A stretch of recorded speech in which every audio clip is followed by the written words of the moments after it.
Pemirsa, ramai di media sosial maraknya penyalahgunaan gas tertawa atau nitrous oxide di kalangan anak muda. BNN dan BPOM RI mengingatkan gas tertawa picu ketergantungan dan berbahaya bagi kesehatan.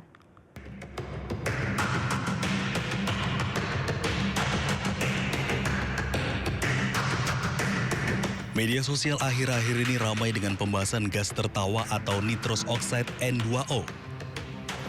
Kepala Badan Narkotika Nasional Komjen Pol Suyudi Aryo Seto menjelaskan senyawa kimia itu sah digunakan dalam dunia medis dan industri. Namun efek euforia singkat yang dihasilkan kini justru disalahgunakan.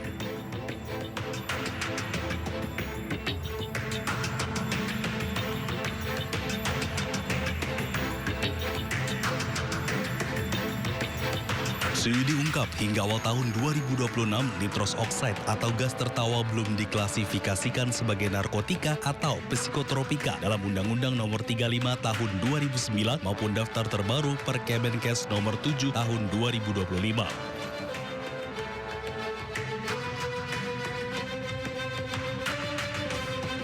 Dan meski tidak masuk UU Narkotika, tren global menunjukkan pengetatan regulasi terhadap zat ini karena meningkatnya kasus penyalahgunaan di kalangan remaja.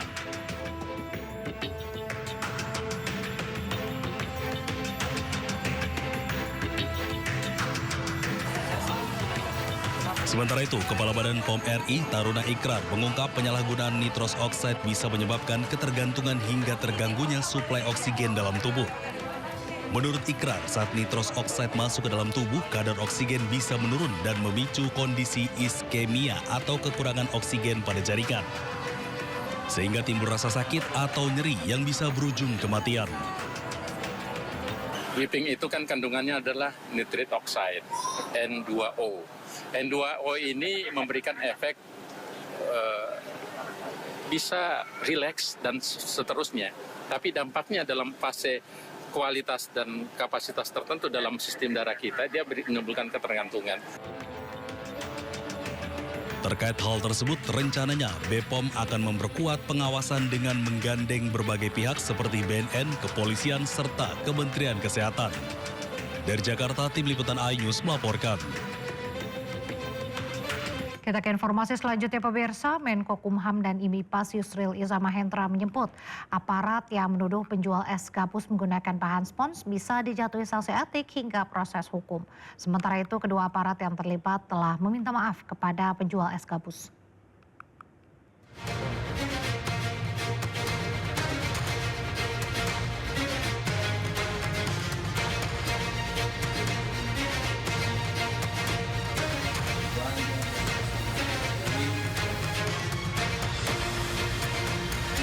Menko Bidang Hukum, HAM, Imigrasi, dan Pemasyarakatan Yusril Iza Mahendra merespons kasus penjual es gabus di Kemayoran, Jakarta Pusat.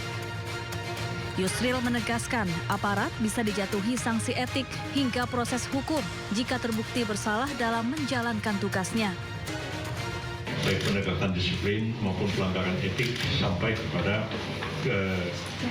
kemungkinan juga akan diambil satu langkah hukum terhadap hal itu. Jadi masyarakat tidak perlu khawatir ya. Anggota kepolisian bisa saja melakukan kesalahan dalam melaksanakan tugas, dan kalau mereka melakukan kesalahan tentu akan diambil satu tindakan, baik itu tindakan disiplin, tindakan etik, maupun juga tindakan sesuai dengan peraturan hukum yang berlaku.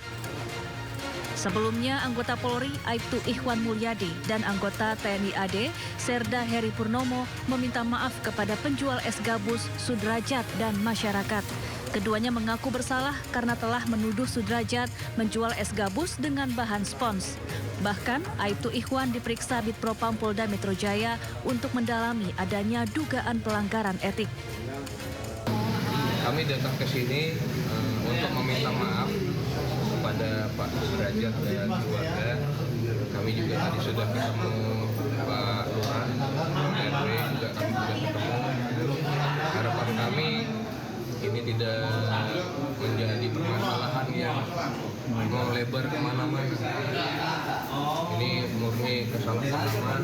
Kami sudah juga melakukan evaluasi ke dalam.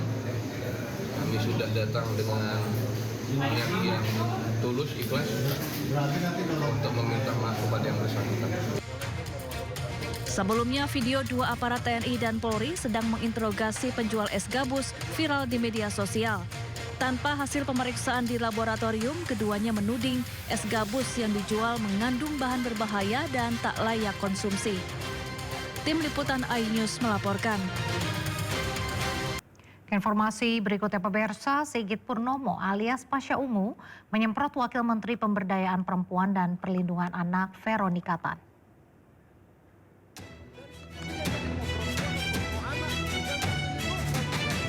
Anggota Komisi 8 DPR RI Sigit Purnomo alias Pasha Ungu berdebat dengan Wakil Menteri Pemberdayaan Perempuan dan Perlindungan Anak Veronika Tan. Perdebatan terjadi saat rapat kerja di gedung DPR RI Senin lalu. Pasha menyemprot Veronika karena kinerja Kementerian PPPA dinilai belum optimal. Sementara itu, Veronika meminta DPR memberi kesempatan kepada kementeriannya untuk bekerja.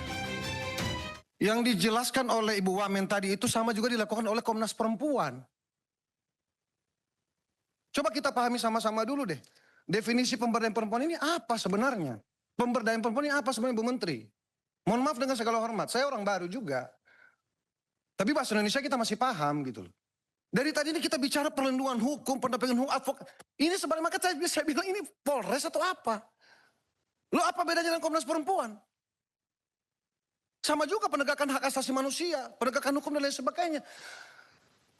Yang saya tangkap ini pimpinan izin, yang namanya pemberdayaan perempuan ini kalau ada kelompok perempuan mau dia janda, mau lansia atau kelompok ibu-ibu rumah tangga yang kemudian pengen berusaha, kekurangan modal, tentu tidak Kemen P3A yang memberikan modal, tapi paling tidak ada koordinasi antar lembaga.